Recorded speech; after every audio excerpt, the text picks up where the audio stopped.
Hi.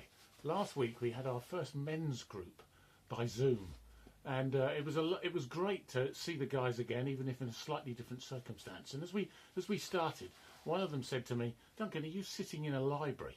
Because I had all of my books arrayed behind me in the study.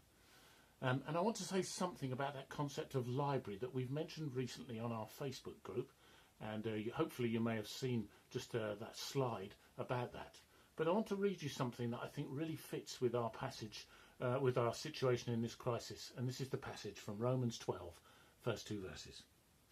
"Therefore I urge you, brothers, in view of God's mercy, to offer your bodies as living sacrifices, holy and pleasing to God, which is your spiritual worship. Do not conform any longer to the pattern of this world, but be transformed by the renewing of your mind. Then you will be able to test and approve what God's will is, his good, pleasing and perfect will." Well, we're certainly making sacrifices, and many are doing great things for other people.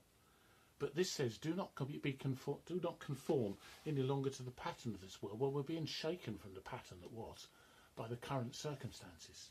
And it follows it by saying, be transformed by the renewing of your mind. And I want to say something about that. Behind me, you'll see our family Bible. It dates back to about 1790. It's a huge tome. It weighs about 6 kilograms, but it's the epitome of learning. The Bible words there behind me. And I encourage you to look at those. But not just that. I want us to be thinking, could we be renewed by this into new things? Kids love asking questions. Adults are not so good.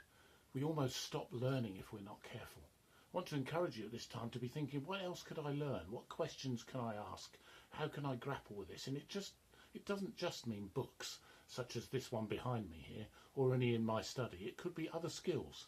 I've got one at the moment I must learn. I don't know how to do this, but I've got to put up a roller blind and it needs cutting to size. I have no idea how to do this, but I'll have to learn it, and I'm not very practical. But I will be renewed by doing that. There may be things in the garden, if you have one, if you're lucky enough to have one, and not everybody does. How could you renew your mind and learn through this? And also learn about how to respond to this crisis as we move through it and come out the other side, which we will. What will change?